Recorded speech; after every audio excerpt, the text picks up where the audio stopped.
Selamat malam sejahtera, shalom ibu bapak saudara-saudara jemaat GPIB sejahtera di DKI Jakarta yang diberkati Tuhan.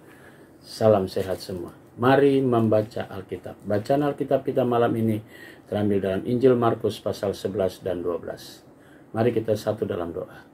Di malam yang indah ini kembali kami datang dalam kerendahan hati. Kami bersyukur atas segala pemeliharaan Tuhan sampai malam ini.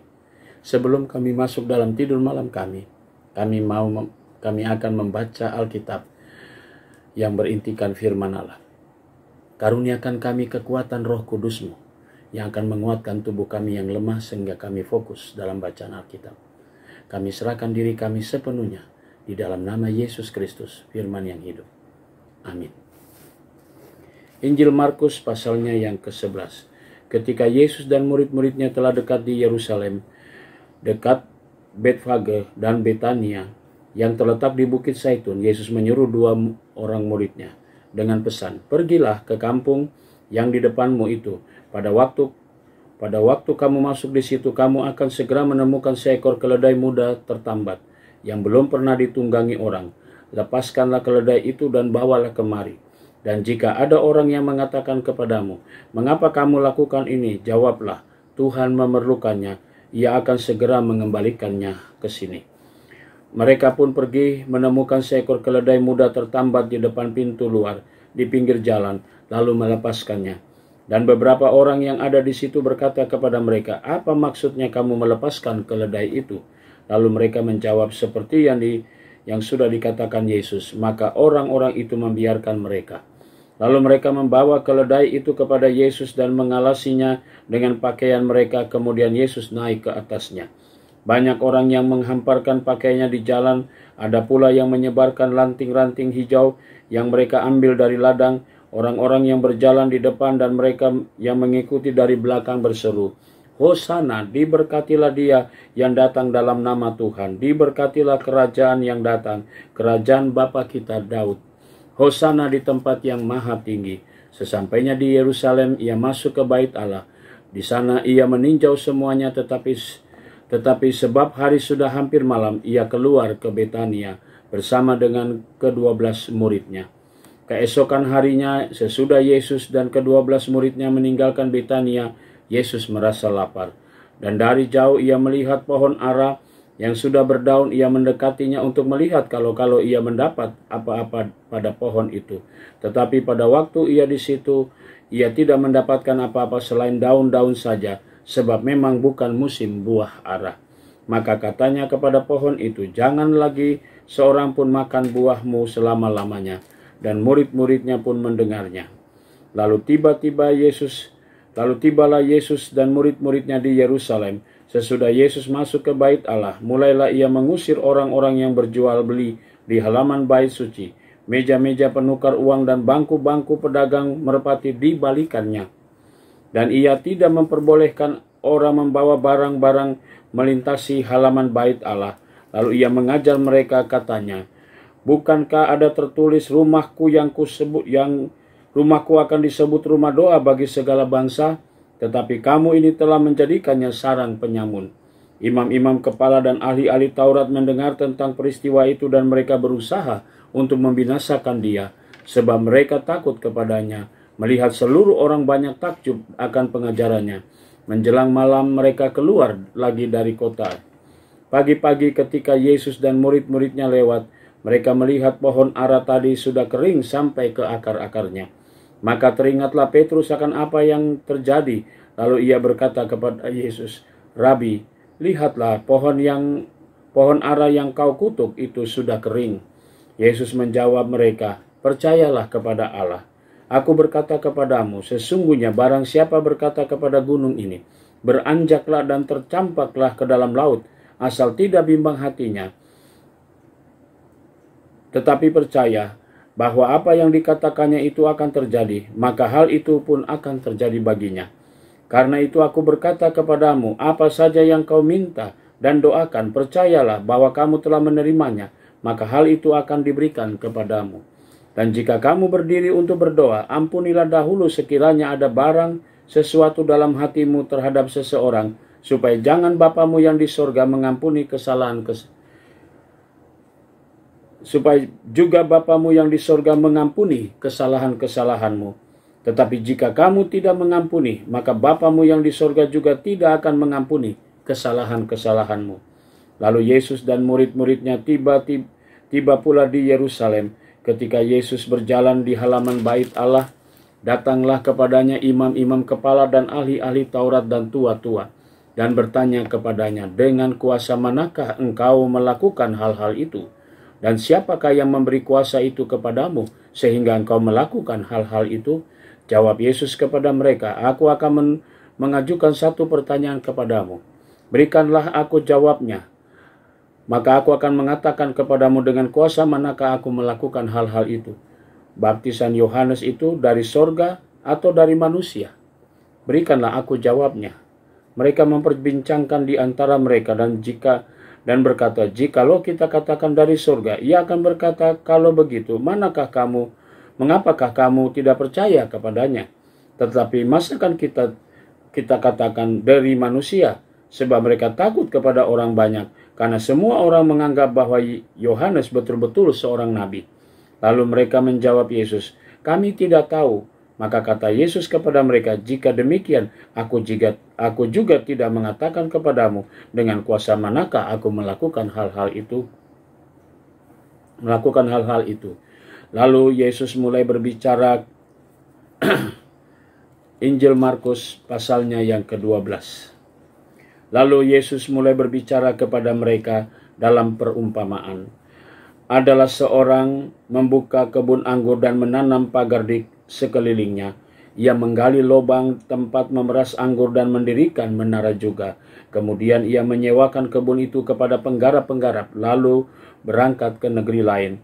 Dan ketika sudah tiba musimnya, ia menyuruh seorang hamba kepada penggarap-penggarap itu untuk menerima sebagian dari hasil kebun itu dari mereka. Tetapi mereka menangkap hamba itu dan memukulnya, lalu menyuruhnya pergi dengan tangan hampa. Kemudian ia menyuruh pula seorang hamba lain kepada mereka. Orang ini mereka pukul sampai luka kepalanya dan sangat mereka permalukan. Lalu ia menyuruh seorang hamba lain lagi dan orang ini mereka bunuh. Dan banyak lagi yang lain, ada yang mereka pukul dan ada yang mereka bunuh. Sekarang tinggal hanya satu orang anaknya yang kekasih. Akhirnya ia menyuruh dia kepada mereka, katanya, anakku akan mereka segani. Tetapi penggarap-penggarap itu berkata seorang kepada yang lain, ia adalah ahli waris. Mari kita bunuh dia, maka warisan ini menjadi milik kita. Mereka menangkapnya, lalu membunuhnya dan lalu melemparkannya keluar kebun anggur itu. Sekarang apa yang akan dilakukan oleh tuan kebun anggur itu? Ia akan datang dan membinasakan penggarap-penggarap itu, lalu mempercayakan kebun anggur itu kepada orang-orang lain. Tidak pernahkah kamu membaca nas ini? Batu yang dibuang oleh tukang-tukang bangunan telah menjadi batu penjuru. Hal itu terjadi dari pihak Tuhan, suatu perbuatan ajaib di mata kita. Lalu mereka berusaha menangkap Yesus karena mereka tahu bahwa merekalah yang dimaksudkannya dengan perumpamaan itu. Tetapi mereka takut kepada orang banyak, jadi mereka pergi dan membiarkan dia. Kemudian disuruh beberapa orang Farisi dan Herodian kepada Yesus untuk menjerat dia dengan satu pertanyaan. Apakah orang-orang itu datang dan berkata kepadanya, Guru, kami tahu engkau adalah seorang yang jujur, dan engkau tidak takut kepada siapapun juga, sebab engkau tidak mencari muka, melainkan dengan jujur mengajar jalan Allah dengan segala kejujuran. Apakah diperboleh membayar pajak kepada Kaisar atau tidak? Haruskah kami bayar atau tidak? Tetapi Yesus mengetahui kemunafikan mereka, lalu berkata kepada mereka, mengapa kamu mencobai aku? Bawalah kemari 1 dinar supaya kulihat. Lalu mereka bawa. Maka ia bertanya kepada mereka, gambar dan tulisan siapakah itu? Jawab mereka, gambar dan tulisan Kaisar. Lalu kata Yesus kepada mereka, berikanlah kepada Kaisar apa yang wajib kamu berikan kepada Kaisar, dan kepada Allah apa yang wajib kamu berikan kepada Allah. Mereka sangat heran mendengar dia. Datanglah kepada Yesus beberapa orang Saduki yang berpendapat bahwa tidak ada kebangkitan. Mereka bertanya kepadanya, "Guru, Musa menuliskan perintah ini untuk kita. Jika seorang yang mempunyai saudara laki-laki mati dengan meninggalkan seorang istri, tetapi tidak meninggalkan anak, saudaranya harus kawin dengan istrinya itu dan membangkitkan keturunan bagi saudaranya itu. Adalah 7 orang bersaudara. Yang pertama kawin dengan seorang perempuan dan mati dengan tidak meninggalkan keturunan. Lalu yang kedua juga mengawini dia dan mati dengan tidak meninggalkan keturunan. Demikian juga dengan yang ketiga, dan begitulah seterusnya. Ketujuhnya tidak meninggalkan keturunan, dan akhirnya sesudah mereka semua perempuan itu pun mati. Pada hari kebangkitan, bila mana mereka bangkit, siapakah yang menjadi suami perempuan ini? Sebab ketujuhnya telah beristrikan dia." Jawab Yesus kepada mereka, "Kamu sesat, justru karena kamu tidak mengerti kitab suci maupun kuasa Allah. Sebab apabila orang bangkit dari antara orang mati, orang tidak kawin dan tidak dikawinkan, melainkan hidup seperti malaikat di sorga. Dan juga tentang bangkitnya orang-orang mati, tidakkah kamu baca dalam kitab Musa, dalam cerita tentang semak duri, bagaimana bunyi firman Allah kepadanya, 'Akulah Allah Abraham, Allah Ishak, dan Allah Yakub'? Ia bukanlah Allah orang mati, melainkan Allah orang hidup. Kamu benar-benar sesat." Lalu seorang ahli Taurat yang mendengar Yesus dan orang-orang Saduki bersoal jawab dan tahu bahwa Yesus memberi jawab yang tepat kepada orang-orang itu, datang kepadanya dan bertanya, "Hukum manakah yang paling utama?" Jawab Yesus, "Hukum yang paling utama ialah, dengarlah hai orang Israel, Tuhan Allah kita, Tuhan itu Esa.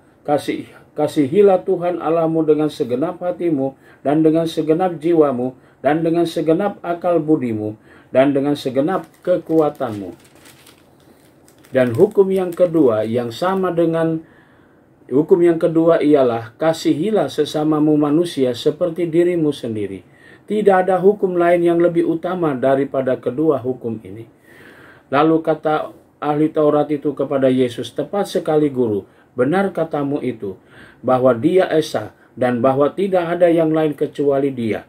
Memang mengasihi dia dengan segenap hati, dan dengan segenap pengertian, dan dengan segenap kekuatan, dan juga mengasihi sesama manusia seperti diri sendiri adalah jauh lebih utama daripada semua korban bakaran dan korban sembelihan."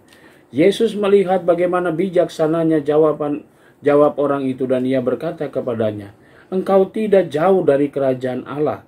Dan seorang pun tidak berani lagi menanyakan sesuatu kepada Yesus. Pada satu kali ketika Yesus mengajar di bait Allah, ia berkata, "Bagaimana ahli-ahli Taurat dapat mengatakan bahwa Mesias adalah anak Daud? Daud sendiri oleh pimpinan Roh Kudus berkata, 'Tuhan telah berfirman kepada Tuanku, duduklah di sebelah kananku sampai musuh-musuhmu kutaruh di bawah kakimu.' Daud sendiri menyebut dia tuannya. Bagaimana mungkin ia anaknya pula? Orang banyak yang besar jumlahnya mendengar dia dan dengan penuh minat." Dalam pengajarannya, Yesus berkata, "Hati-hatilah terhadap ahli Taurat yang suka berjalan-jalan memakai jubah panjang dan suka menerima penghormatan di pasar, yang suka duduk di tempat terdepan di rumah ibadat dan tempat terhormat dalam perjamuan, yang menelan rumah janda-janda sedang mereka mengelabui mata orang yang dengan doa yang panjang-panjang. Mereka ini pasti akan menerima hukumannya yang lebih berat." Pada suatu kali Yesus duduk menghadapi peti persembahan dan memperhatikan bagaimana orang banyak memasukkan uang ke dalam peti itu. Banyak orang kaya memberi jumlah yang besar. Lalu datanglah seorang janda yang miskin, dan ia memasukkan 2 peser, yaitu 1 duit. Maka dipanggilnya murid-muridnya dan berkata kepada mereka, "Aku berkata kepadamu, sesungguhnya janda miskin ini memberi lebih banyak daripada semua orang yang memasukkan uang ke dalam peti persembahan. Sebab mereka semua memberi dari kelimpahannya, tetapi janda ini memberi dari kekurangannya, semua yang ada padanya, yaitu seluruh nafkahnya. Demikianlah pembacaan Alkitab kita malam hari ini. Mari kita satu di dalam doa. Bapa di surga, kembali kami datang padamu mengucap syukur terima kasih untuk semua berkat Tuhan. Malam menjadi bagian bagi kami untuk beristirahat. Tuhan merangkul kami, bungkus kami sehingga kami tidur dengan baik. Besok pagi kami boleh bangun kembali dengan kekuatan yang berasal dari kuasa-Mu. Dan kami berkarya untuk panggilan dan pengutusan Tuhan. Kami mau serahkan seluruh hidup kami, bahkan doa syukur kami, dan juga jemaat GPIB Sejahtera di DKI Jakarta, tiap pribadi, tiap keluarga. Kami mau alaskan doa kami malam ini dalam nama Yesus Kristus, Tuhan dan Juru Selamat kami yang hidup. Amin. Selamat malam, selamat beristirahat, Tuhan memberkati saudara.